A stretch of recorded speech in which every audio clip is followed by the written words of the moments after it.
A'udzubillahi minasyaitonirrajim.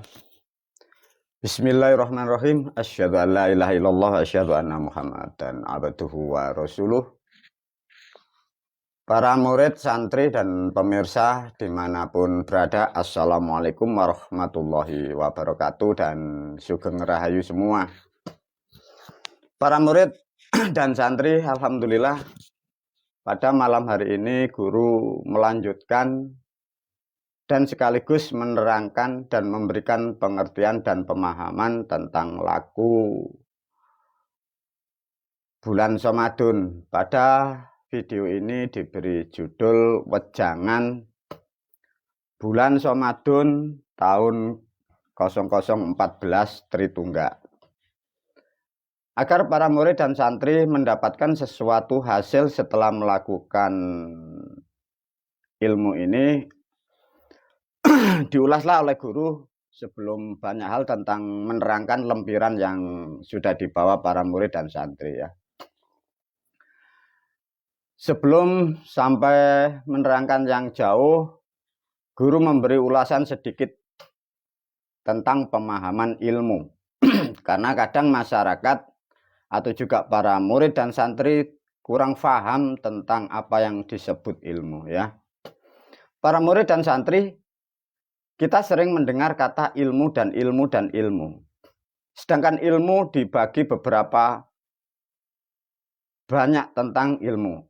Ada ilmu teknik, ada non-teknik, dan ada yang disebut ilmu adalah ilmu spiritual. Jadi ini harus dipahami ya para murid dan santri. Satu contoh apa yang diajarkan guru dalam bulan Ramadan, itu ada ilmu tertentu ya. Satu contoh untuk mempelajari ilmu atau menjalankan ilmu dipahami betul-betul ya. Ilmu ada yang menyebutnya itu cara ya. Ilmu itu cara. Tatkala ilmu digambarkan sebagai cara untuk menuju kepada yang dimaksud, maka menjalankan kepada yang dimaksud itu pasti ada arahannya. Arahan itulah yang disebut kalimat. Kalimat ilmu disebut mantra ya. Jadi kalimat ilmu disebut mantra. Karena untuk melakukan mantra, karena ini teknik, maka membutuhkan alat, sarana, dan prasarana. Bila sudah difahami dan juga bisa disimpulkan bahwa bila manusia menjalankan ilmu tidak ada sarana dan prasarana, artinya itu bukan ilmu ya para murid dan santri. Lantas apa itu guru? Itulah namanya dogma ya. Jadi ratusan tahun manusia tidak paham. Melakukan sesuatu dogma dikira menjalankan ilmu. Beda ya. Jadi dogma itu tidak butuh sarana, tidak butuh prasarana. Tidak terikat ruang dan waktu sehingga bahasa umumnya itu ngawur ya. Dipahami ya para murid, para santri, ngawur. Jadi kembali lagi pada substansi. Ilmu adalah suatu cara untuk menjalankan ilmu, karena itu cara dibutuhkan teknik. Karena itu teknik pasti mengoperasionalkan sesuatu benda. Karena adanya benda dan langkah manusia, maka membutuhkan ruang dan waktu yang disebut hari yang baik, bulan yang baik. Itulah yang disebut menjalankan ilmu. Melalui video ini guru menegaskan kepada murid dan santri, coba Anda pahami diri Anda masing-masing, khususnya murid santri yang baru, juga para pemirsa. Ada di negara kita, Kesatuan Republik Indonesia, ada yang disebut namanya ilmu tauhid. Sering para pemirsa, juga murid santri yang baru kemarin-kemarin Anda mengikuti ada ilmu tauhid. Kalau toh Anda sudah paham bahwa ilmu itu adalah suatu mantra, untuk menjalankan mantra itu dibutuhkan sarana dan prasarana, dibutuhkan ruang dan waktu, hari dan bulan yang baik. Sedangkan kalau Anda pahami ilmu tauhid itu bagaimana cara menjalankannya, alatnya apa, ruang dan waktunya di mana. Lantas dengan memahami seperti ini bagaimana guru? Maka guru sudah menerangkan berkali-kali di videonya. bahwa sesungguhnya manusia di era sekarang terjerumus dari asumsi dari kitab yang dibuat orang-orang terdahulu. Sesuatu dogma dikira itu ilmu, ya, beda, ya, perbedaannya sangat jauh.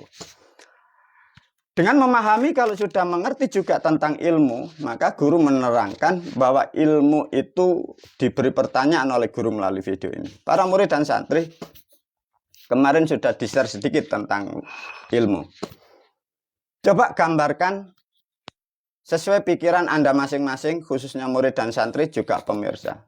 Ilmu itu Anda gambarkan seperti apa? Ilustrasikan ilmu itu bagaikan apa? Terserah para murid dan santri juga para pemirsa. Kalau toh ilmu itu nanti salah dari gambaran Anda, atau Anda salah mengilustrasikan suatu ilmu, maka Anda pun akan gagal menjalankan suatu ilmu itu, atau ilmu Anda tidak reaktif, atau ilmu Anda tidak bermanfaat. Kembali lagi melalui video ini guru memberi pertanyaan atau mengajak untuk berpikir. Tolong ilustrasikan ilmu itu pralambangnya bagaimana, seperti apa. Banyak manusia menggambarkan ilmu itu macam-macam. Ada yang disebut ilmu itu adalah pengertian. Ilmu adalah busana. Ilmu adalah simbol-simbol tertentu. Coba para murid, para santri diajarkan. Kemarin guru membuat studi banding. Banyak manusia ditanya oleh guru, wahai murid, tolong gambarkan ilmu itu apa? Ilmu itu pegangan guru. Ya, ilmu itu pengertian. Kalau toh ilmu kau gambarkan sebagai pengertian dan pegangan, satu contoh, di depan Anda ada pohon mangga yang besar. Sedangkan mangga itu buahnya lebat, sedangkan Anda pun juga ingin mendapatkan buah mangga yang matang di depan Anda itu. Kalau toh ilmu kau gambarkan sebagai pengertian, kalau toh ilmu itu sebagai pegangan, apakah pohon mangga hanya Anda untuk cukup mengerti, ataukah pohon mangga hanya Anda pegang? Nah, disitulah kalau manusia salah memahami tentang ilustrasi apa yang disebut ilmu. Iya guru, bagaimana ya? Kalau ilmu saya gambarkan itu pengertian. Sedangkan saya sebagai manusia mengharapkan sesuatu harapan terkabul. Bagaikan ada pohon mangga yang besar di depan Anda, buahnya matang-matang dan buahnya segar-segar. Sedangkan pemikiran Anda bahwa ilmu adalah pengertian. Apakah Anda hanya diam diri begini? Saya mengerti buah di depan itu adalah buah mangga. Pohonnya besar, dimakan enak. Apakah hanya itu bagi para pemirsa, para murid dan santri? Lantas bagaimana guru? Nah, itulah banyak manusia di sana-sana mencari guru, mencari ilmu, mencari Tuhan, mencari keberkahan, mencari cita-citanya akan berhasil. Tidak akan pernah berhasil karena tidak paham tentang ilmu dan mengilustrasikan ilmu pun juga salah. Melalui video ini guru memberi pemahaman yang tepat agar para murid dan santri dan pemirsa mengerti yang dimaksud ilmu itu apa. Untuk mengilustrasikan suatu gambaran ilmu harus tepat dan benar. Para murid, para santri coba diikuti gambar yang ada di video ini.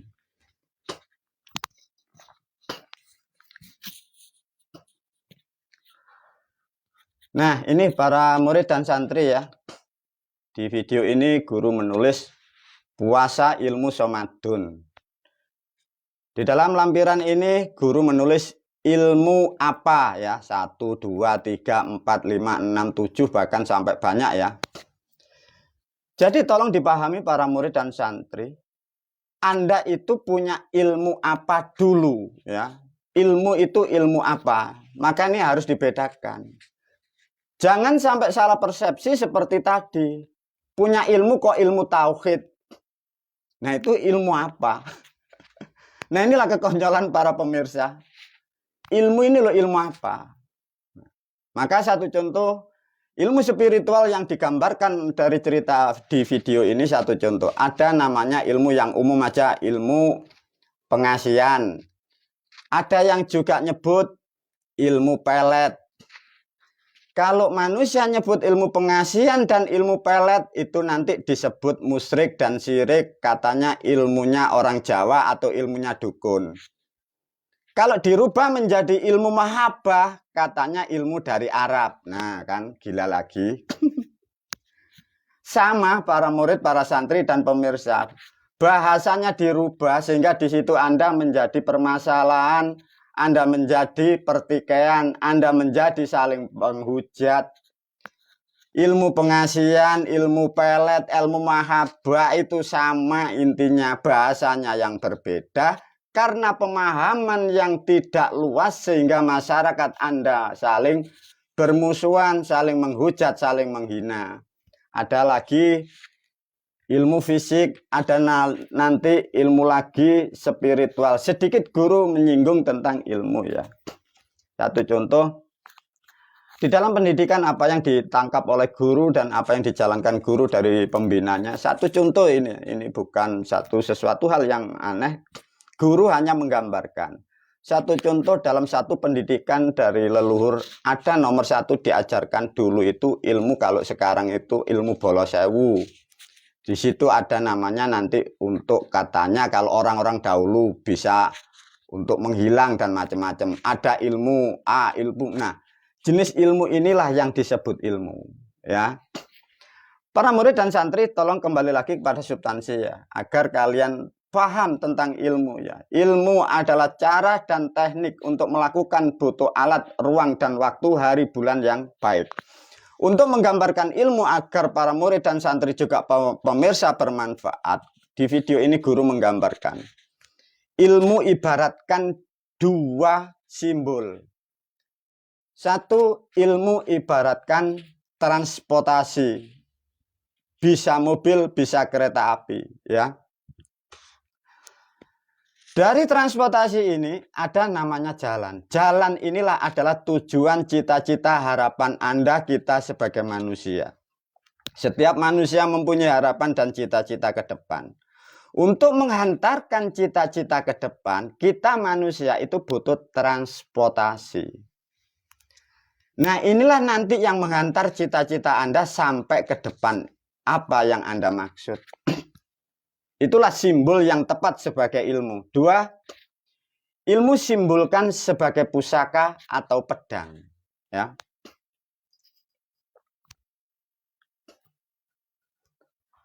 Para murid dan santri juga para pemirsa. Ilmu tolong gambarkan hanya dua sudah cukup. Satu, sebagai alat transportasi untuk menyalurkan, untuk menghantar cita-cita para murid dan santri. Satu. Dua, ilmu ibaratkan pedang atau gaman atau parang. Buat apa guru? Ilmu itu adalah cara atau teknik. Tatkala ibaratkan Anda berjalan menuju cita-cita, mengambil berkah, mengambil rezeki yang di dunia, barangkali di depan nanti ada duri, ada batu, ada sandungan.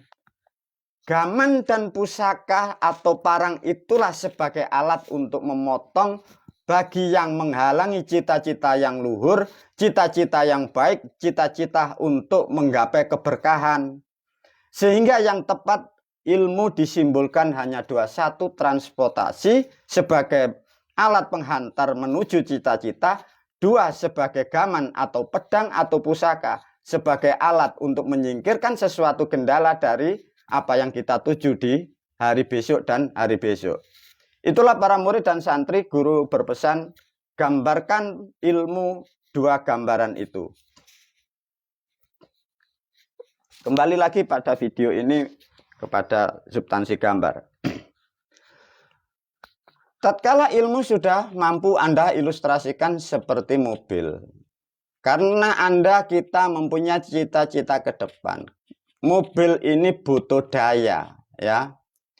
Mobil ini butuh daya. Daya untuk menuju cita-cita, dayanya ya. Bukan mobilnya, dayanya. itulah yang disebut puasa ilmu. Ya, dipahamkan ya. Maka tradisi atau ajaran leluhur kita dari Jawa, mengapa kita selalu diajarkan puasa dan puasa di hari-hari tertentu, di bulan-bulan tertentu? Itu agar menghasilkan daya sebagai penghantar untuk menghantarkan transportasi ini. Untuk puasa ilmu tidak sama, sudah diterangkan oleh guru di kemarin. Puasa ilmu itu sebagai bentuk komitmen Anda kepada cita-cita Anda. Ini diulas oleh guru ya. Maka dari lempiran yang sudah dibagi guru kepada murid dan santri, bagi santri yang baru semoga paham ya. Jadi artinya begini, para murid, para santri, Anda punya cita-cita, Anda dididik guru, Anda diajarkan guru, dihantarkan menuju cita-cita Anda. Guru menghantar Anda agar mencapai cita-cita yang disebut selamat fid dunya wal akhirah, dalam kemuliaan di dunia. Guru mengajarkan ilmu seperti yang sudah Anda bawa itu. Agar menghasilkan daya yang baik, maka ditopanglah dengan alat dan sarana, termasuk namanya spiritual yang disebut puasa. Puasa ilmu itu dimulai maghrib sampai maghrib. Artinya kurang lebih jam 6 sampai jam 6 besok. Mengapa kok harus seperti itu? Guru mengurai kembali. Karena kehidupan manusia disimpulkan hanya dua sisi. Satu sebagai badan atau raga, badan kasar. Ada namanya batin atau nyawa atau hidup atau gesang, itu gaib. Sama disimpulkan di alam dunia sehingga meliputi dua keadaan. Satu terang dan satu gelap. Tatkala manusia sudah mempunyai spiritual dan mampu mengikati dan melewati ujian dari waktu malam dan waktu siang, waktu gelap dan terang, sehingga sudah sempurna sebagai syarat makhluk atau manusia menempatkan dirinya sebagai bangsa manusia yang terikat dengan raga kasar dengan batin yang gaib. Itulah yang disebut puasa ilmu.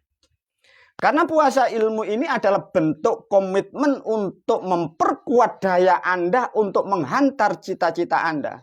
Maka di situ Anda nanti ada namanya yang disebut layak umumnya ujian atau halangan.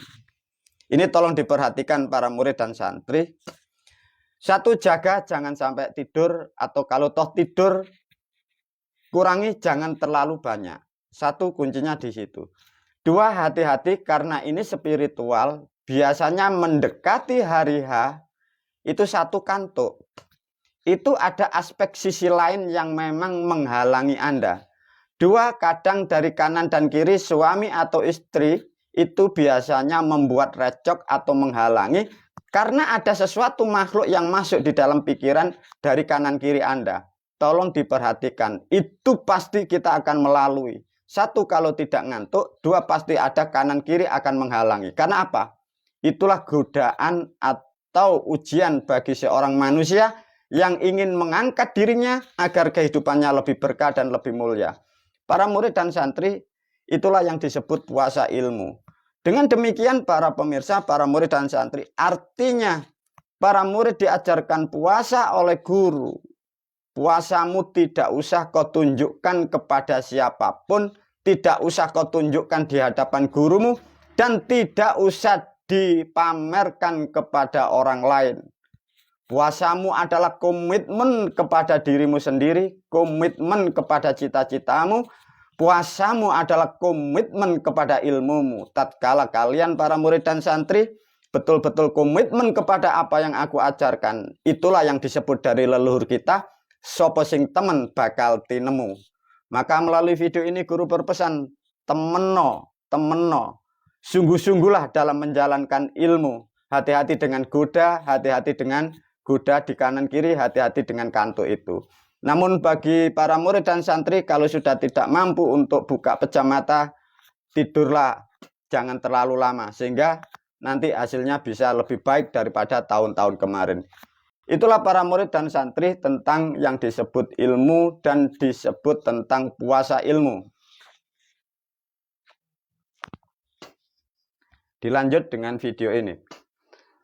tatkala tentang puasa ilmu sudah difahami bahwa di situ bentuk komitmen para murid dan santri agar menghasilkan kuatnya pikiran sehingga menghasilkan daya yang kuat. Puasanya sudah ditetapkan sejak dahulu oleh leluhur kita dan guru pun sudah menetapkan rumusnya sehari semalam untuk mengikat ruang dan waktu, siang dan malam, gaib dan kasar. Di dalam menjalankan ilmu kembali lagi karena itu ada tekniknya, pasti ada sesaji dan simbol-simbol yang sudah diajarkan guru untuk menghasilkan daya dan sesuatu hal yang menghasilkan kekuatan untuk mencapai cita-cita. Satu contoh para murid dan santri, guru menyimpulkan ilmu, manusia, alat atau ubur rampe, ruang dan waktu. Ini harus dipenuhi sebagai manusia agar untuk mewujudkan cita-cita kalian apapun cita-cita Anda. Difahamkan ya? Guru sudah menyimpulkan bahwa cita-cita manusia atau cita-cita Anda berhasil dan wujud mampu diwujudkan. Ini harus dipenuhi. Satu, ilmu harus punya ilmunya. Dua, manusianya pun harus sehat, pikirannya harus mempunyai pemahaman yang tepat. Alatnya harus sesuai dengan apa yang dituju. Ruang dan waktu sudah ditentukan. Satu contoh di sasi di bulan-bulan seperti ini. Inilah para murid dan santri agar dipahami untuk membedakan mana ilmu, mana dogma. Siapapun yang menjalankan ilmu dan di situ dengan komitmen, disitulah Anda akan terbayar dari ilmumu yang selama ini Anda jalankan. Para murid dan santri diulas tambahan oleh guru. Satu contoh, banyak manusia di negara kesatuan Republik Indonesia, manusia itu satu merasa dirinya berilmu sehingga manusia itu menjadi sombong dan takabur. Dan kadang juga ada masyarakat yang kurang paham tentang ilmu, kalau ada sosok yang berbuat nyeleneh itu dikirain manusia berilmu. Nah, ini problem di lingkungan, problem di sosial, ini ratusan tahun di negara kita. Untuk membedakannya bagaimana atau untuk menganalisa benarkah Anda berilmu, benarkah Anda mempunyai ilmu, benarkah orang itu berilmu, benarkah ilmu itu ada. Coba melalui video ini guru membuat analisa atau para pemirsa diajak berpikir. Para murid dan santri, satu contoh kita Anda kadang merasa yakin aku punya ilmu. Kadang kita meyakini si A atau guru kita punya ilmu. Ya. Di situ ada kata punya ilmu. Ya, dipahami. Punya ilmu. Tatkala manusia merasa punya ilmu, di situ pun juga jadi problem. Nanti akan keluar namanya sombong dan takabur dan ujub. Itu sudah kodrat hukumnya ilmu. Jadi setiap manusia berilmu atau manusia yang merasa berilmu itu pasti mengeluarkan ujub, sombong, riak dan takabur. Mengapa guru kok begitu? Karena itu adalah satu kesatuan yang tidak bisa dipisahkan. Sebagai bukti untuk mengukur apa yang ada selama ini di negara kesatuan Republik Indonesia, para pemirsa diajak berpikir satu contoh. Para murid dan santri, guru melalui video ini bertanya, wahai para pemirsa, wahai si Bapak Udin, saya bertanya, Bapak Udin, Anda punya dompet, punya guru. Coba ya. Wahai Bapak Udin, Anda punya dompet. Anda mempunyai dompet, Bapak Udin punya.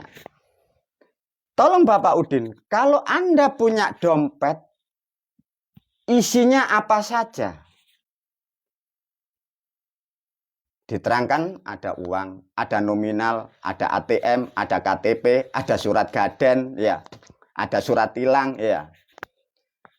Tatkala sesuatu Anda itu memiliki dan Anda tahu bahwa itu milik Anda, pastilah Anda mampu dan bisa menerangkan. Sekarang guru menguji kepada murid dan santrinya dan juga para pemirsa, coba diajak berpikir melalui video ini. Para murid dan santri juga pemirsa, kalau toh Anda kemarin-kemarin atau sampai sekarang di hadapan video ini Anda mempunyai ilmu, aku selaku guru bertanya kepadamu, kalau toh Anda punya ilmu apapun, di dalam ilmu itu isinya apa? Ayo diajak berpikir. Kita semua kadang masyarakat show of force, pamer, sumbung, takabur, memandang rendah semua. Kalian paling benar, kita paling kuasa. Kita kebal api, kita kebal senjata, tapi kita tidak kebal dengan jatuh tempo. Lantas guru melalui video ini bertanya, kalau toh kita atau Anda para pemirsa punya ilmu, kalau toh kita punya ilmu, di dalam ilmu itu isinya apa saja? Iya guru, gimana ya? Kalau toh kita Anda mempunyai ilmu, pasti Anda akan mampu menerangkan di dalam ilmu itu isinya apa. Minimal bila kalian tahu tentang ilmu dan mengerti ilmu, Anda minimal mampu menerangkan 3 perkara di dalam ilmu itu. Lantas kira-kira para pemirsa mampu menerangkan berapa? Iya guru, gimana ya? Ayo para murid, para santri. Iya, di dalam ilmu itu ada apa? Apa ada hantunya? Atau ada kodamnya? Atau ada jinnya? Atau ada malaikatnya? Atau ada Tuhannya? Iya guru, di dalam ilmu itu ada apa? Kalau toh kita para pemirsa, para murid dan santri, Anda kemarin katanya punya ilmu, guru bertanya, di dalam ilmu itu isinya apa saja? Nah, kumet ya, stres, bingung, ngarang ya. Coba diajarkan, semoga kalian tidak terjebak tentang ilmu, sehingga kalian pun tidak terjebak meyakini orang-orang di luar sana kau kira orang berilmu. Sesungguhnya di dalam ilmu itu ada 3 perkara. 1, di dalam ilmu ada namanya pengertian. Ya. Maka di dalam ilmu ada pengertiannya. Tatkala ilmu pengertiannya belum kalian dapat, ilmu itu tidak reaktif. Maka di dalam ilmu pasti dengan leluhur kita dibekali namanya mantra. Ada yang menyebut di situ kan Sastrojendro. Itu bahasa-bahasa keramat, itu bahasa-bahasa password.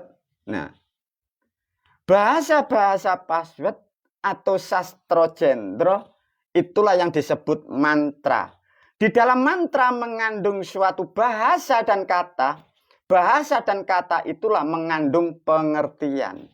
Tatkala pengertian ini belum nyampe, ilmu Anda tidak reaktif. Lantas bagaimana kalau bahasa atau mantra ini 3000 tahun sebelum Masehi?